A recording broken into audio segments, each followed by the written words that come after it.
Hello everyone, welcome back to my YouTube channel and welcome back to another part of the game fan fiction. शुरू करता है आज का part. हमने देखा था कि विंग वेंचाओ की वजह से हर्ट हो गया था। वेंचिंग उसका ख्याल रख रही थी। वेंचिंग उसे उसके आसपास की सारी इन्फॉर्मेशन दे रही थी। भले ही वो विंग को अपने अंकल का प्लॉट नहीं बता सकती थी, लेकिन वो विंग को हर्ट भी नहीं होने देगी। वेंचिंग विंग को खाना देते हुए कहती है, विंग तुम बहुत कमज़ोर हो गई हो, खाना खा लो। विंग उसे रोकते हुए कहता है, तुम खाने को छोड़ो, तुम ये बताओ कि मैं यहाँ पर क्या कर रहा हूँ। मुझे मेरे घर जाना है, मेरी फैमिली कहाँ पर है। इस पर वेंचिंग उससे कहती है, तुम पहले खाना खाओ, मैं तुम्हें सब कुछ बताती हूँ। ये सुनकर विंग ने जल्दी से उसके हाथ से बाउल ले लिया और उसने जल्दी जल्दी से अपना खाना ख़त्म किया। वेंचिंग उसके हाथ से बाउल लेते हुए कहती है, तुम्हें यहाँ पर इसलिए लाया गया है क्योंकि अंकल तुम्हें पार्डन करना चाहते हैं। इस पर विंग खुश होते हुए कहता है, तो इसका मतलब मैं अब घर जा सकता हूँ। तभी वेंचिंग कहती है, अभी नहीं, अभी कुछ टाइम लगेगा। इस पर विंग कहता है, नो प्रॉब्लम, मैं तो डर ही गया था कि मैं यहाँ से बाहर ही नहीं निकल पाऊँगा और मेरे साथ कुछ और भी बुरा होने वाला है। वैसे भी वो तुम्हारा कज़न, उसके साथ मुझे बहुत अनकंफर्टेबल फील होता है।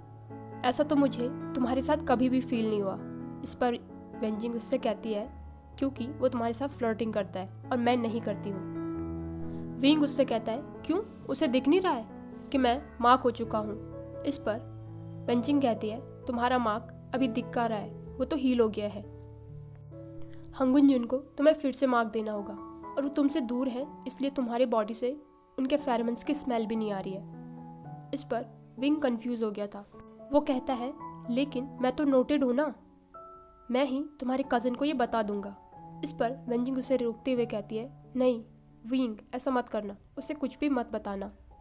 इस पर विंग कहता है, क्यों। वेंचिंग कहती है, विंग, वेंशु को अपने और लान वांगजी के बॉन्ड के बारे में कुछ भी मत बताना। जैसा मैं कह रही हूँ वैसा करो। कहीं ना कहीं वेंचिंग भी अब लान वांगजी को अपना फ्रेंड समझती थी। वेंचिंग बात बदलते हुए कहती है, विंग, कल एंग्री लोटस और जेड की मैरिज है। इस पर विंग शॉक होकर कहता है, कल। सैडनेस उसके चेहरे से झलक रही थी, लेकिन फिर भी वो कहता है, अरे ये तो बहुत ही अच्छी न्यूज़ है। इस पर वेंचिंग उसके कंधे पे हाथ रखते हुए कहती है, विंग, तुम्हें प्रिटेंड करने की ज़रूरत नहीं है, मैं जानती हूँ कि तुम सैड हो। विंग अपने आंसुओं को पोंछते हुए कहता है, नहीं नहीं, मैं ठीक हूँ। वेंचिंग, क्या तुम नहीं जा रही हो। इस पर वेंचिंग कहती है, और तुम्हें अपने कज़न के साथ यहाँ के लिए छोड़ दूँ। बिल्कुल भी नहीं। और वो विंग के बाल सहलाने लगी। ये देखकर विंग उससे कहता है, आह वेंचिंग, ये कितना स्टूपिड है। वेंचिंग उससे कहती है, इडियट। विंग सोच रहा था कि कम से कम इस स्ट्रेंज प्लेस पर उसके दो दोस्तों हमेशा उसके साथ हैं। दूसरी तरफ गुसू में एक लाइट सी सेरेमनी रखी गई थी। चिंगे जुन और जियांग फैंगमियान अपनी फैमिलीज़ को काम करने की कोशिश कर रहे थे। जंगशा को समझ नहीं आ रहा था कि जब विंग 1-2 हफ्तों में वापस आने वाला है तो क्यों उसकी मैरिज को इतनी जल्दी किया जा रहा है। उनकी फैमिली उन्हें समझाने की कोशिश कर रही थी। यानली जंगशा को तैयार करवा रही थी। यानली जंगशा से कहती है, जंगशा, तुम बहुत ही ज़्यादा हैंडसम लग रहे हो, मैं मदर को बुलाकर आती हूँ। थोड़ी देर में वो हाथ में फ़ोन लेकर जंगशा की तरफ आई। जंगशा उससे कह रहा था, शिजे, क्या मेरी फ़ोटोज़ ले रही हैं या वीडियो ले रही हैं। यानली अपने आंसू पोंछते हुए कहती है, क्या लगता है जंगशा कैसा लग रहा है। जंगशा कंफ्यूज हो गया था। तभी दूसरी तरफ से आवाज़ आई, लैन शिचन के लिए बहुत ही ब्यूटीफुल लग रहा है। जंगशा अपने भाई की आवाज़ सुनकर सीधे फ़ोन की तरफ दौड़ा। वो कहता है, वेवुशियान, आज का दिन मिस करने के लिए मैं तुम्हें कभी माफ़ नहीं करूँगा। विंग उससे कहता है, जंगशा, सिर्फ तुम ही हो जो मुझे ये फील करवा सकती हो कि मैं जेल में नहीं, वकेशन पे गया हुआ हूँ। अब रो मत, मैं तुम्हारे लिए गिफ्ट भेज दूँगा। इस पर जंगशा कहता है, मैं नहीं, तुम रो रहे हो। विंग उससे कहता है, अब जल्दी करो वरना तुम लेट हो जाओगे। ये कहकर उसने उनको गुड बाय किया। अब जंगशा भी रिलीफ हो गया था क्योंकि उसका भाई जेल में नहीं था। इसका मतलब उसके फादर ने जो भी कहा था वो सच था। यानली उससे कहती है, जंक्षा क्या तुम रेडी हो? इस पर जंक्षा कहता है हाँ। दूसरी तरफ शुयांग की नज़र जिशान के वैन मेंशन पर ही थी। भले ही वैन रूहान ने शुयांग को पाल पोस कर बड़ा किया हो, लेकिन वो अल्फ़ा बहुत ही ज़्यादा इंटेलिजेंट था। उसकी नज़र हर समय उस मेंशन पर ही थी। वीन को भी एक नोटिस मिला था कि उसे वैन फैमिली के साथ डिनर करना है। वहाँ पर उसके लिए बहुत सारे रोप्स और रिबन्स लाए गए थे। वींग भी इस पैम्परिंग को एंजॉय कर रहा था। आजकल वो वैन मेंशन में सबके साथ बहुत ज़्यादा घुल मिल गया था। वो अपने रोप्स को चूज़ करता है जिसमें कि वो अनटचेबल लग रहा था। शाम को वींग वैन मेंशन में पहुंचा। बटलर कार का डोर ओपन करके कहता है मास्टर, हम लोग पहुंच गए हैं। वींग उस बिल्डिंग को देखकर खुद से ही कहता है डोंट वरी, ये सिर्फ एक मीटिंग है, इसके बाद मैं घर चला जाऊंगा। और वो अंदर चला गया। वहाँ पर उसने देखा कि बहुत सारे लोग थे जिनको कि वींग नहीं जानता था, और सामने सेक्ट लीडर वैन रूहान बैठे हुए थे। वो उससे कहते हैं वेलकम माय सन, आओ और अपनी सीट ले लो। वो वेंचू के बगल वाली सीट को पॉइंट करता है। ये देखकर विंग शॉक था।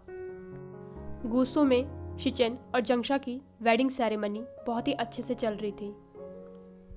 वहाँ पर ज़्यादा लोग नहीं आए थे, लेकिन सभी ने उनके लिए गिफ्ट्स भेजे थे। लोग उन्हें ब्लेसिंग दे रहे थे। वांग जी दूर खड़ा ये सब कुछ देख रहा था। आज उसका दिल बहुत ही ज़्यादा बैठा जा रहा था। जैसे जैसे उसके ब्रदर अपने वेडिंग वाव ले रहे थे, ये पहली बार था कि वांग जी को अपने भाई से जलन हो रही थी। वो सोच रहा था कि सब कुछ ठीक होता तो आज वींग भी उसके साथ होता। वो वेवुशियान को बहुत ही ज़्यादा मिस कर रहा था। उसकी आंखों से आंसू बहने लग गए थे। वो वहाँ पर नहीं रुक सकता था, इसलिए वो वहाँ से चला गया। वेन सेक्ट में वींग कामली बैठा हुआ था। सारे लोग उससे ही देख रहे थे, इसलिए वो बहुत ज़्यादा अनकंफर्टेबल हो गया था। वेंचिंग भी उससे ही देख रही थी। जैसे ही वींग ने वेंचिंग को देखा, वेंचिंग उसे इशारा करती है अपने फेरोमोन्स को कंट्रोल करो और रिलैक्स रहो। वींग भी अपने फेरोमोन्स को कंट्रोल करने की कोशिश कर रहा था। तभी वैन रूहान उससे कहता है मास्टर वे, क्या आपको खाना पसंद नहीं आया? इस पर वींग जल्दी से कहता है नहीं नहीं, खाना तो बहुत ही ज़्यादा डिलीशियस है। तभी वेंचू कहता है फादर, वींग अभी भी वेंचाओ की केयरलेसनेस की वजह से हर्ट है। वेंचिंग ने उसका इलाज किया है। ये सुनकर वेंचाओ बहुत ज़्यादा डिस्प्लीज हो गया था। वो वेंचू से बहस करता है। वेन रूहान उसे रोकते हुए कहता है मास्टर वे, मेरे बेटे ने आपको परेशान किया है और उसने आपको हर्ट भी किया है, तो क्यों ना इस हफ्ते आप उसे पनिश करें।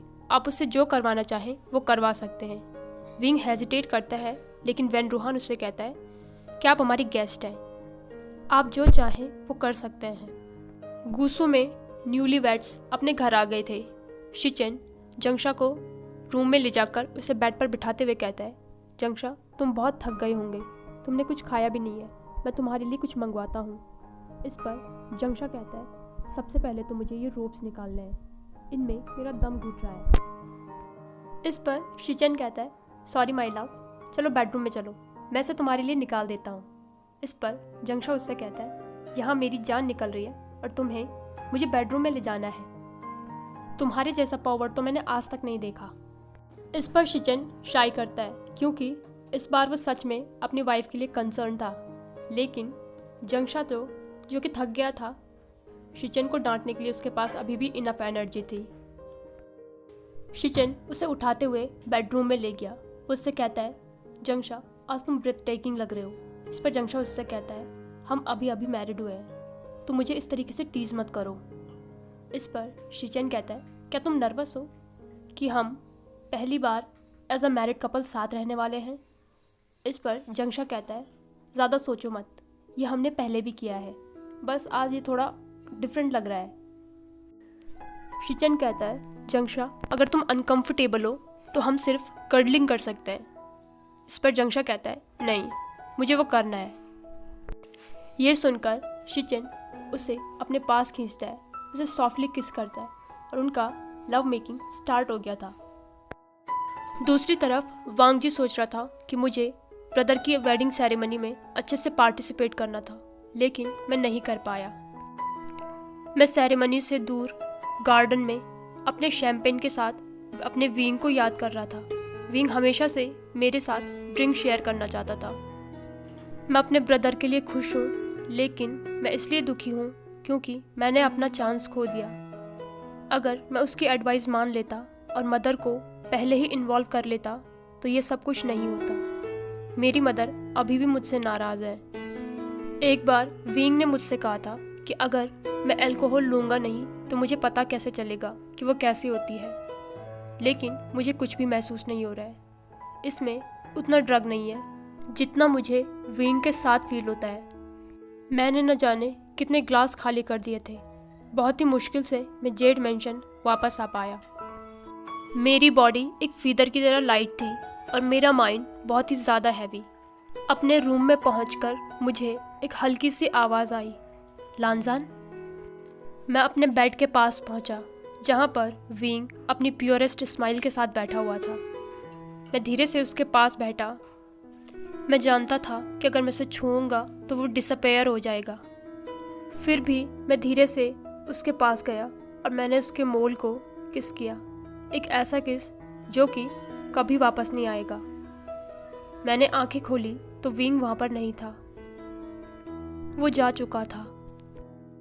दूसरी तरफ वेंचिंग वेंचू के पास आकर कहती है, ब्रदर, क्या हम विंग को अपने साथ ले जा सकते हैं? जैसे ही विंग ने वेनिंग को देखा, वो दौड़कर उसके पास जाकर उसका हाथ पकड़ लेता है। विंग उनके साथ वहाँ से जाने ही वाला था कि तभी एक गार्ड आकर उससे कहता है, मास्टर वे, सेक लीडर वेन आपसे मिलना चाहते हैं। विंग वेंचिंग और वेनिंग को देखता है। वेंचिंग उसके पास आकर कहती है, कुछ भी हो उसे कुछ भी मत बताना। तभी वेनिंग कहता है, मास्टर वे, हम आपका वेट करते हैं, आप जाइए। विंग सर्वेंट के साथ वेन रूहान के स्टडी रूम में आ गया था। वहाँ पर बहुत सारी बुक्स थी। विंग आसपास देख ही रहा था कि तभी वेन रूहान उससे कहता है, मास्टर वे, क्या आपको किताबें पढ़ने का शौक़ है? विंग कहता है, मैं आपकी लाइब्रेरी को एडमायर कर रहा था। इस पर वेन रूहान उससे कहता है, बैठिए, आप क्या लेंगे, टी या लिकर? विंग इन दोनों चॉइसेस में कंफ्यूज था। तभी वेन रूहान कहता है, मुझे लगता है आप लिकर ही प्रेफर करेंगे।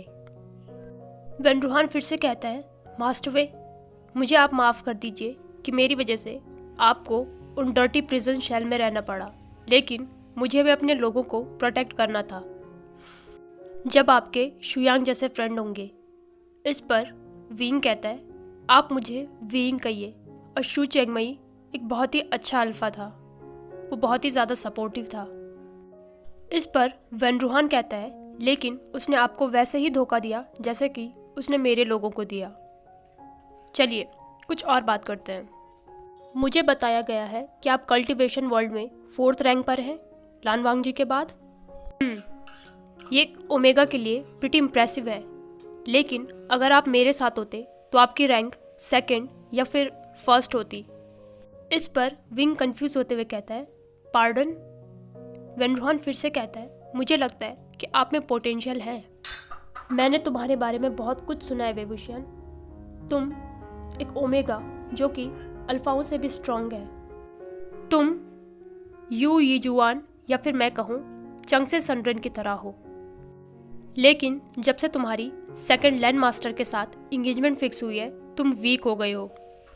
इस पर विंग उससे कहता है, आप मेरी मदर को जानते थे? वेन रूहान कहता है, तुम्हारी मदर को कौन नहीं जानता था, वो केयर फ्री वेंडरर थी जिसने लेंच रेन का घमंड भी तोड़ कर रख दिया था। इस पर विंग सोचता है, तभी लेंच रेन उसे बिल्कुल भी पसंद नहीं करता। वेन रूहान कहता है, विंग, एज अ कल्टिवेटर तुम्हें हमेशा लाइट एनर्जी और यंग एनर्जी के साथ ही चीज़ें करना सिखाया गया है, लेकिन मेरी नीस कह रही थी कि तुम्हें नई चीज़ें इन्वेंशन करना भी बहुत पसंद है। तुम्हारा इस बारे में क्या ख्याल है? विंग हेजिटेट कर रहा था, लेकिन वेन रूहान कहता है, आपको हेजिटेट करने की ज़रूरत नहीं है, आप खुलकर सब कुछ बता सकते हैं। इस पर विंग कहता है, मुझे मेरी स्वॉर्ड बहुत ज़्यादा पसंद है, लेकिन मैं सोचता हूँ कि कल्टीवेटर को और भी बहुत सारी एनर्जी के बारे में पता होना चाहिए। भले ही मैं यंग एनर्जी इस्तेमाल करता हूँ, लेकिन मुझे लगता है कि यिन की एनर्जी भी एक एनर्जी ही है।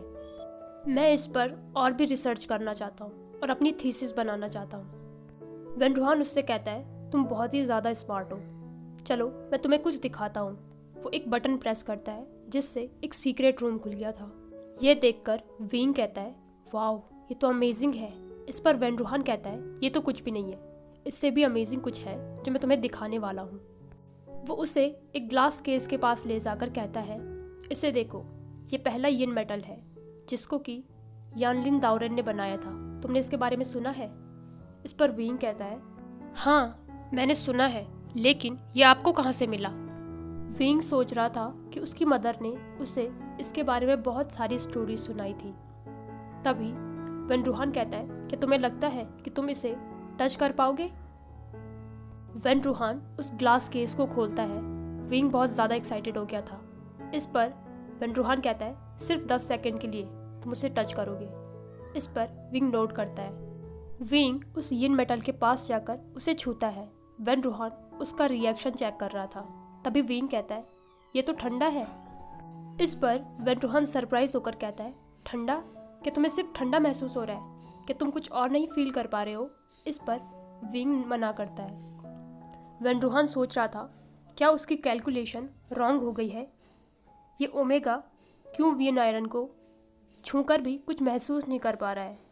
इसकी मदर का तो यिन मेटल को छूने पर कुछ और ही रिएक्शन होता था। वो विंग से कहता है, मास्टर अब आपको रेस्ट कर लेना चाहिए, हम इस बारे में बाद में बात करेंगे। वहाँ से बाहर आते ही विंग के पास उसके दोस्त आए। वो उससे कुछ पूछना चाहते थे, लेकिन विंग को थका हुआ देखकर वो उसे रेस्ट करने के लिए छोड़कर चले गए। अगले दिन विंग वेंजाओ के पास जाकर उससे कहता है, वेंजाओ खड़े उठो, आज तुम्हें वो सब कुछ करना है जो मैं तुमसे करवाऊंगा। और पूरे दिन विंग ने अच्छे से वेंजाओ की खातिरदारी की। एक गार्ड ने ये इन्फॉर्मेशन वेंशु को भी दे दी थी कि विंग वेंजाओ के साथ है। विंग ने सारा दिन वेंचाओ को बहुत ज़्यादा परेशान किया। लास्ट में वेंशु उसके पास आकर कहता है, मास्टर वे क्या आप ठीक हैं? विंग उससे हाँ कहता है। इस पर वेंशु कहता है, तो क्यों ना आप मेरे साथ हॉर्स राइडिंग करने चले। विंग स्माइल करके उसके साथ चला गया। हॉर्स राइडिंग करने के बाद वो दोनों थककर ग्राउंड पर बैठ गए थे। विंग ने बेट लगाई थी कि जो भी जीतेगा वो हारने वाला जीतने वाले की विश ग्रांट करेगा। विंग जीत गया था। वेंशु उससे कहता है, मास्टर वे आप क्या चाहते हैं? मैं आपकी विश ग्रांट करूँगा। विंग उससे कहता है, सिंपल है, मुझे अपने घर जाना है। इस पर वेंशु डिस्प्लीज होकर कहता है, विंग आई एम सॉरी, पर मैं तुम्हारी ये विश ग्रांट नहीं कर सकता। विंग वहाँ से जाने के लिए खड़ा हुआ। उसने वेंशु की तरफ हाथ बढ़ाया। वेंशु ने भी उसका हाथ पकड़ लिया और वो दोनों वहाँ से चले गए। गुस्सों में वांगजी शिचेन और जंगशा से मिलने के बाद अपनी मदर के क्वार्टर में गया, जहाँ उसे ये बात पहले अनाउंस करनी पड़ी, जो कि उसने पहले कभी भी नहीं किया था। मैडम लैन उससे अभी भी नहीं मिलना चाहती थी, लेकिन वांगजी से अब ये रिजेक्शन सहन नहीं हो रहा था, इसलिए वो अंदर चला गया। उसकी मदर अपने यूजुअल स्पॉट पर बैठी हुई थी। आज भी वो एम्ब्रॉयडरी कर रही थी। वांगजी अपनी मदर को बुलाता है, लेकिन उसकी मदर ने उसे पूरी तरीके से इग्नोर किया था। वांगजी अपने नीज पर बैठकर रोती हुई आवाज़ में कहता है, मदर। वांगजी ने अपने हेड को अपनी मदर के लैप में रख लिया था। यह देखकर मैडम लैन फ्रोज हो गई थी। वांगजी कहता है, मदर मुझे माफ़ कर दीजिए, मैंने आपको लेट डाउन किया है, मैंने विंग को लेट डाउन किया है। मैं वो सब कुछ नहीं करना चाहता था। अगर चीज़ें ठीक हो पाती तो मैं उन्हें ज़रूर ठीक करता। मुझे आपको सब कुछ पहले ही बता देना चाहिए था। अपनी रेस्टलेसनेस और अपनी स्लीपलेस नाइट्स के बारे में आपको पहले ही बता देना चाहिए था। मुझे अपने डर के बारे में आपको पहले ही बता देना चाहिए था। मुझे लगा था कि मैं खुद को कंट्रोल कर लूँगा। मुझे शिचेनगा की बात मान लेनी चाहिए थी। मैडम लैन शाय करके कहती है, लानजान, बहुत बार चीज़ें वैसे नहीं होती हैं जैसे हम उन्हें चाहते हैं। ये हम सबकी गलती थी, जो भी तुम्हारे और विंग के साथ हुआ है। वांग जी, तुम्हें अपने प्यार पर बिल्कुल भी गिव अप नहीं करना है। जब पहली बार मैं तुम्हारे फादर से मिली थी तो मैं भी उनसे प्यार नहीं करती थी। यहाँ तक कि शिचन के बर्थ से पहले तक मैंने 4 बार उन्हें मारने की कोशिश भी की थी। शिचन शॉक में अपनी मदर को देखता है। इस पर उसकी मदर कहती है, हाँ ये सच है, मैंने तुम्हारे फादर को पहले एक्सेप्ट नहीं किया था, इसलिए मैं समझ सकती हूँ कि विंग क्या सोच रहा होगा। कुछ चीज़ें टाइम के साथ ही ठीक होती हैं, इसलिए तुम ज़्यादा चिंता मत करो। वो वांग जी के आंसू पोंछते हुए कहती है, तुम्हारे फादर जिशान बन जा रहे हैं, इसलिए तुम भी उनके साथ जाओ। विंग तुम्हारी रिस्पॉन्सिबिलिटी है, इसलिए तुम अपना पार्ट अच्छे से निभाओ। विंग अपनी मदर को हक करके कहता है, मदर थैंक यू। इस पर मैडम लैन कहती है, वांग जी मैं तुमसे बहुत प्यार करती हूँ और मैं विंग से भी बहुत प्यार करती हूँ, तुम्हें उसे वापस लेकर आना है। इस पर वांग जी नोट करता है। हाय एवरीवन, तो कैसा लगा आपको आज का पार्ट?